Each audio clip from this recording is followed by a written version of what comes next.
Hello everyone, judiciary by PW के platform पर आप सभी का स्वागत है। I am Apoorva Purohit.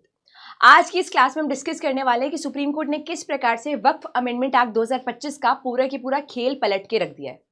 आज के टॉपिक को अंडरस्टैंड करने से पहले आपको पता होना चाहिए कि वक्फ का मतलब क्या होता है, 2025 के अमेंडमेंट एक्ट के माध्यम से क्या चेंजेस को इंट्रोड्यूस किया गया है, इससे पहले क्या रूल्स एग्जिस्ट करते थे, क्या लॉज एग्जिस्ट करते थे, ये सारी चीजें। तो अगर हम लोग बात करते हैं वक्फ क्या होता है, तो एक मुस्लिम लॉ का कॉन्सेप्ट है जहां पे कोई भी पर्सन किसी भी प्रॉपर्टी को परमानेंटली डोनेट कर सकता है रिलीजियस, चैरिटेबल या फिर पायस पर्पस के लिए। जो पर्सन डोनेट करने वाला है उसका मुसलमान होना जरूरी नहीं था। Any person could donate. यहाँ पे डोनेशन हो सकता है मूवेबल प्रॉपर्टी का और इमूवेबल प्रॉपर्टी का भी। ये प्रॉपर्टी स्टेट वक्फ बोर्ड के पास जाती थी और उसके बाद में मुतावली इस प्रॉपर्टी को मैनेज करता था कि कौन सी प्रॉपर्टी को हॉस्पिटल के लिए इस्तेमाल करना है, किस प्रॉपर्टी पे कब्रिस्तान बनाना है, वगैरह वगैरह। सुनने में सारी चीजें बड़ी आसान नजर आ रही है, लेकिन बहुत सारी कंट्रोवर्सी से घिरा हुआ था हमारा पुराना लॉ और इसके अलावा वक्फ की प्रॉपर्टीज भी। देखिए, अगर हम लोग बात करें प्रॉपर्टीज बाइफरकेशन के बारे में कि देश में प्रॉपर्टी किस प्रकार से बाइफरकेटेड है, तो सबसे ज्यादा प्रॉपर्टीज है रेलवेज के पास में, अगर हम इमूवेबल प्रॉपर्टी की बात करते हैं तो। और उसके बाद सेकंड लार्जेस्ट प्रॉपर्टीज डिफेंस के पास में और थर्ड लार्जेस्ट प्रॉपर्टी वक्फ प्रॉपर्टीज है। अब इन वक्फ लैंड में भी बहुत सारा लैंड डिस्प्यूटेड लैंड है। इसका कारण ये था कि कॉन्सेप्ट था once a Waqf always a वक्फ, क्योंकि आपने जो डोनेशन किया है वो परमानेंटली किया है, तो उसके बाद में कोई भी डिस्प्यूट अगर आएगा तो वो सस्टेन नहीं कर पाएगा, क्योंकि एक बार जो चीज वक्फ को दे दी गई उसके बाद में उसे वापस क्लेम नहीं किया जा सकता है। काफी बार ऐसी प्रॉब्लम्स भी आ रही थी जहां पे कोई पर्सन रिसेंटली कन्वर्ट हुआ इस्लाम में, उसके बाद में उसने बहुत सारा डोनेशन कर दिया, उसके बाद में वो वापस से जब हिंदू बनना चाहता है या अपने क्रिश्चियन बनना चाहता है तो वो कहता है कि मुझे ब्रेन वॉश किया गया था और ये सारी प्रॉपर्टी मुझे डोनेट करवा दी, I want to claim it back, but ये चीजें पॉसिबल नहीं होती थी। इसके अलावा कोई भी लैंड अगर गवर्नमेंट लैंड है या वक्फ का लैंड है, इसमें डिस्प्यूट होता था तो हमेशा वक्फ का लैंड ही माना जाता था। लिमिटेशन एक्ट का इस पर एप्लीकेशन नहीं था, सरकार का इसमें इंटरफेरेंस ऑलमोस्ट जीरो ही था। ये सारी चीजों की वजह से वक्फ लैंड में काफी ज्यादा डिस्प्यूट हो रहा था। मूवेबल प्रॉपर्टी में भी अलग अलग प्रकार के डिस्प्यूट आ रहे थे। 2025 के अमेंडमेंट एक्ट से पहले 1995 का वक्फ एक्ट 1995 अप्लाई होता था। जैसे कि मैंने कहा, यहाँ लिमिटेशन एक्ट अप्लाई नहीं होता था, यहाँ पे बहुत सारी चीजें सरकार का इतना इंटरफेरेंस नहीं था। वक्फ वो को इंट्रोड्यूस किया गया था एक्ट को 1995 को for management of Waqf properties.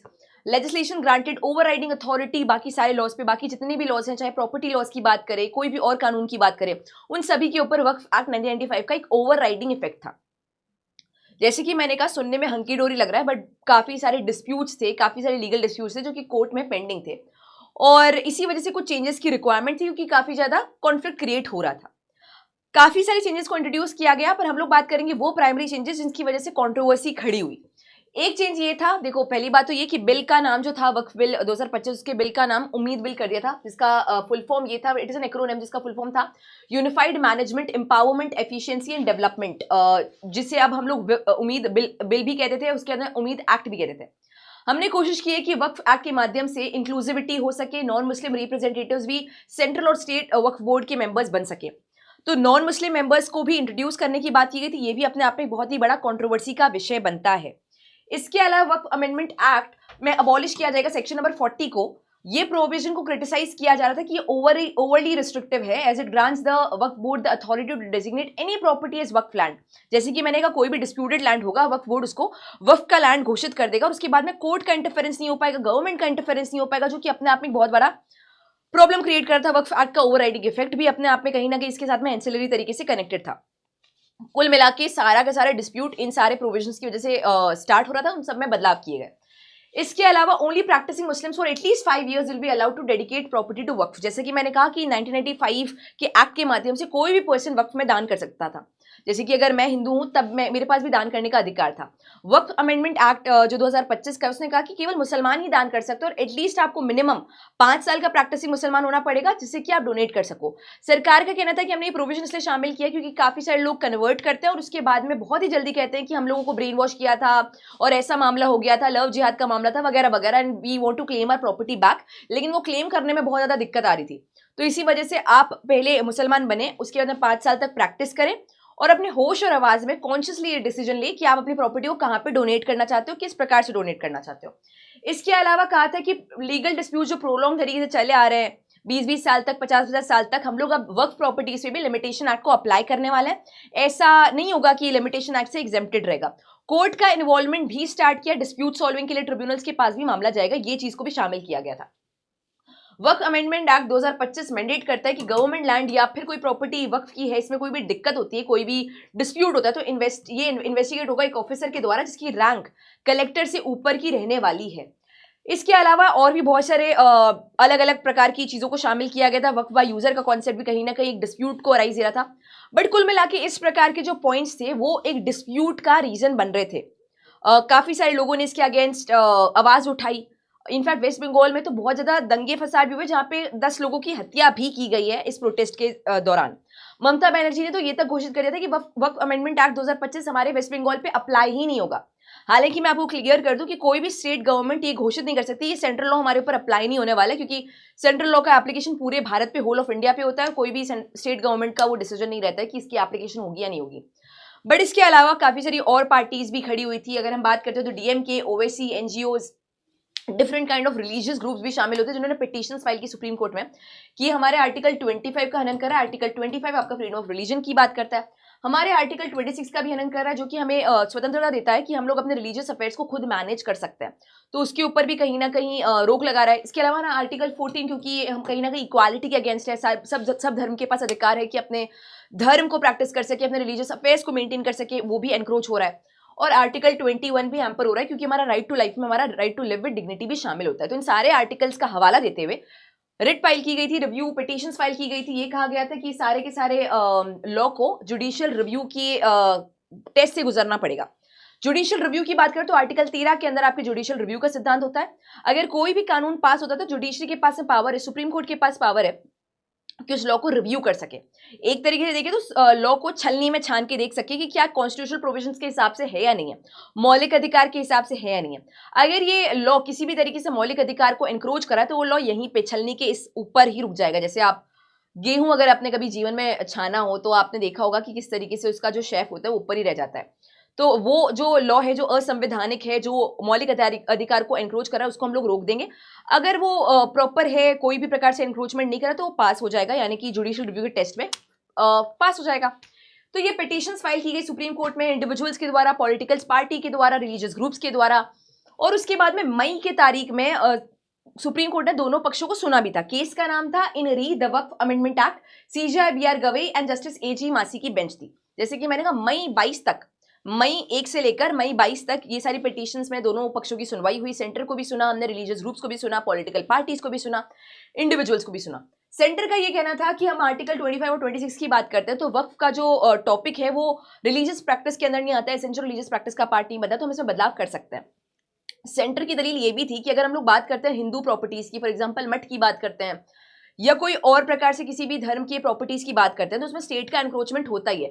Encroachment word गलत इस्तेमाल होगा, पर स्टेट का रेगुलराइजेशन या फिर सुपरविजन होता ही है। इनफैक्ट केशवानंदा भारती का केस ये पूरा की पूरा इस वजह से इनिशिएट हुआ था क्योंकि 7th अमेंडमेंट एक्ट के माध्यम से मठ की प्रॉपर्टीज को भी सरकारी प्रॉपर्टी घोषित कर दिया गया था। इसी वजह से केशवानंदा भारती पहुंचे थे कोर्ट के सामने। तो कुल मिला के हम कह सकते हैं कि सारी धार्मिक प्रॉपर्टीज जो है उनके ऊपर भी कहीं ना कहीं स्टेट का इन्वॉल्वमेंट रहता है। ऐसा नहीं कह सकते कि ये जो प्रॉपर्टी है बिल्कुल ही स्टेट या कोर्ट से, लिमिटेशन एक्ट से बिल्कुल हटी हुई है। तो सेंटर का कहना ये था कि ऐसा कुछ भी नहीं है कि हम इंटरफेरेंस कर रहे हैं, हम वही कर रहे हैं जो बाकी सारी जगह हो रहा है। तो आर्टिकल 14 का इंक्रोचमेंट तो नहीं हो रहा है। इसके अलावा आप कह रहे हो स्टेट वक्फ बोर्ड के अंदर या फिर कोई भी नेशनल वक्फ बोर्ड के अंडर हम जो नॉन मुस्लिम को शामिल कर रहे हैं, तो वो बाकी सारी चीजें दूसरे धर्मों के ग्रुप से भी ऐसा होता है जब भी प्रॉपर्टी वाले मामले होता है। तो ये सारी दलीलें दी गई थी कि वक्त पहली बात तो एसेंशियल रिलीजियस प्रैक्टिस है नहीं, तो आर्टिकल 25 और 26 अप्लाई नहीं होगा। आर्टिकल 14 और 21 के लिए भी यही कहा गया कि बाकी धर्मों पे भी लॉज अप्लाई होते हैं, सरकार का कुछ सुपरविजन रेगुलराइजेशन रहता है। तो कोई भी प्रकार से आपके इन सारे आर्टिकल्स का हनन नहीं हो रहा है। लेकिन अगर हम लोग बात करते हैं रिलीजियस ग्रुप्स के बारे में, अगर हम लोग बात करते हैं पॉलिटिकल पार्टीज के बारे में, तो वो अपनी दलीलों में बिल्कुल स्ट्रॉन्ग थे। उनका कहना था कि ये एक तरीके से आप बस हमारे फ्रीडम ऑफ रिलीजन का ही हनन कर रहे हो और एक तरीके से सेफरनाइजेशन करने की कोशिश कर रहे हो वक्फ प्रॉपर्टीज में भी। सुप्रीम कोर्ट ने कल की तारीख में बताया था, वैसे देखो मई 22 को कह रहे थे कि हम लोग जजमेंट आपका रिजर्व कर रहे हैं बात के लिए। कल आपका ये नोटिफिकेशन आता है कि ये जो जजमेंट है आज डिलीवर होगा। मतलब ये कल न्यूज आई थी कि मंडे को ये जजमेंट को डिलीवर कर दिया जाएगा और ये जजमेंट डिलीवर हो चुका है। जो मोटा मोटी रूल्स है, नोटिफिकेशंस है, वो आ चुकी है। कुछ और बदलाव होगा तो I will let you know, but अभी जो ब्रेकिंग न्यूज है आपके लिए वो ये सारी चीजें हैं। तो सुप्रीम कोर्ट ने स्टे किया है कुछ प्रोविजंस को। वक्फ अमेंडमेंट एक्ट में काफी सारे प्रोविजंस थे 2025 में। सबको तो नहीं हटाया, पूरे के पूरे लॉ को तो असंवैधानिक घोषित नहीं किया। यहाँ पे डॉक्ट्रिन ऑफ सेवरेबिलिटी का इस्तेमाल करते हुए कुछ प्रोविजन को असंवैधानिक घोषित किया। पर ये जो स्टे है वो केवल और केवल टेम्पररी रूप का है, तो यानी कि असंवैधानिक अभी हमने प्रॉपर्ली नहीं घोषित किया। अभी हमने कहा ये असंवैधानिक अपीयर हो रहे हैं और फॉर नाउ हम इनके ऊपर स्टे लगा रहे हैं। देखिए, अभी रिव्यू के टाइम पे 3 चीजें पॉसिबल थी। या तो सुप्रीम कोर्ट कहता कि वक्फ अमेंडमेंट एक्ट एकदम बिल्कुल प्रॉपर है, कोई भी इसमें बदलाव की रिक्वायरमेंट ही नहीं है, या फिर पूरा की पूरा लॉ असंवैधानिक घोषित हो जाता, या फिर कुछ प्रोविजंस को असंवैधानिक घोषित किया जाता। अभी सुप्रीम कोर्ट ने कुछ प्रोविजंस के ऊपर स्टे लगाया और कहा है कि ये कुछ प्रोविजंस असंवैधानिक नजर आ रहे हैं, पर और डिटेल में जांचने के बाद एक परमानेंट रूप से इसको रिमूव किया जाएगा। तो क्या क्या चीजें बोली गई है? No interference with registration requirement, कोई इंटरफेरेंस रजिस्ट्रेशन की रिक्वायरमेंट है नहीं, ये सब बातें बोली गई है। अभी हम लोग एक एक करके समझते हैं कि किन किन प्रोविजन के ऊपर स्टे लगा है, किन किन चीजों पे पॉज लगा है। सबसे पहले आपका सेक्शन 3(1)R जो कि 5 year practice of Islam to create waqf की बात करा था कि किसी भी पर्सन को अगर वक्फ में प्रॉपर्टी को डोनेट करना है तो उसको मिनिमम 5 साल प्रैक्टिसिंग मुस्लिम होना चाहिए। इस पर्टिकुलर प्रोविजन के ऊपर पॉज लगा दिया है जब तक कि स्टेट, हर राज्य अपने खुद के कानून नहीं बना देता है, अपने खुद के रूल्स नहीं बना देता है। इसका कारण ये है कि विदाउट रूल्स आर्बिट्ररी पावर होगी, बिना रूल्स के, बिना कोई भी डायरेक्शंस के आर्बिट्ररी पावर होगी, तो हमें वेट करना होगा जब तक कि स्टेट्स अपने अपने रूल्स नहीं बना देता है। सेक्शन 3C का सबसेक्शन नंबर 2 प्रोवाइजो वर्क property not treated as waqf till government officers report, जब तक कि गवर्नमेंट ऑफिसर की रिपोर्ट आती है। ऑफिसर कौन सा? जब तक कि कलेक्टर से मिनिमम कलेक्टर की रैंक का ऑफिसर रिपोर्ट नहीं देता तब तक कोई भी वर्क प्रॉपर्टी को ट्रीट नहीं किया जाएगा वक्फ की तरह। उसके ऊपर भी स्टे लगा दिया क्योंकि ये प्रिवेंट कर रहा है डिले एंड मिसयूज के काफी ज्यादा चांसेस है यहाँ पे, और यहाँ पे आर्टिकल 25 की हनन होने के भी काफी ज्यादा चांसेस अपीयर हो रहे हैं। इसके अलावा 3(2) subsection number 3 officer decides if government property और नॉट। हमने देखा था कि एक ऑफिसर कलेक्टर की रैंक तक का इन्वेस्टिगेट करेगा कि क्या कोई land disputed land government land है या फिर वक्फ का लैंड है, तो उसके ऊपर भी स्टे लगाया कि only judiciary can decide property rights, क्योंकि ऐसा आप कर रहे हो कि सरकार और अगर वक्फ की प्रॉपर्टी में डिस्प्यूट है तो सरकार का ही एक ऑफिसर डिसाइड कर रहा है। तो ये तो वो बात हो गई ना कि मतलब नो पर्सन कैन बी जज इन हिज ओन केस वाली बात हो गई। तो यहाँ पे जुडिशरी के पास केवल अधिकार होगा कि डिस्प्यूटेड लैंड किसका होने वाला है, कोई ऑफिसर नहीं इसमें ध्यान रख सकता है। ऑफिसर बेसिक लेवल का इन्वेस्टिगेशन कर सकता है, उससे ज्यादा कोई पावर ऑफिसर को नहीं मिलेगी। 3C subsection number 4 state government directs Waqf board to change, board must follow officers report only. इसको भी स्टे कर दिया, प्रोटेक्ट करता है सेपरेशन ऑफ पावर को। स्टेट गवर्नमेंट को डायरेक्ट किया था कि वक्फ बोर्ड को टू चेंज रिकॉर्ड्स, तो यहाँ पे कहा सेपरेशन ऑफ पावर का सिद्धांत अप्लाई होना चाहिए। इसके अलावा हम लोग देखते हैं कि effect of stay on section number 3C officer's findings binding on waqf board and property rights. तो waqf won't lose possession, no record changes, no third party rights until tribunal high court final decision. Non Muslim members के बारे में stay नहीं किया है, यहाँ पे कहा है कि इसके ऊपर हम लोग कैप लगा रहे हैं।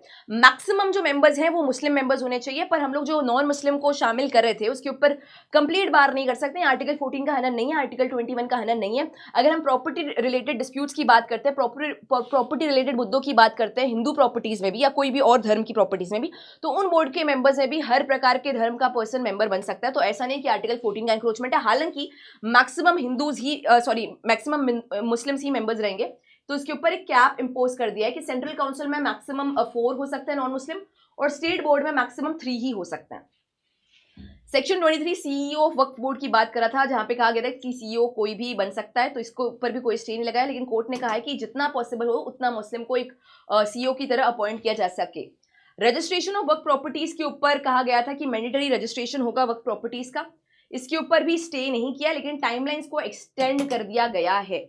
तो यहाँ पे वक्फ अमेंडमेंट एक्ट में ये भी कहा था कि सारी प्रॉपर्टीज का रजिस्ट्रेशन कंपलसरी है, जैसे कोई भी इमूवेबल प्रॉपर्टी होती है उनका रजिस्ट्रेशन कंपलसरी होता है, लेकिन वक्फ प्रॉपर्टीज पे अप्लाई नहीं हो रहा था। इसी वजह से तो डिस्प्यूट भी हो रहे थे, क्योंकि कोई दस्तावेज नहीं है, कुछ नहीं है, बस ये हमारी वक्फ की प्रॉपर्टी बोल दिया।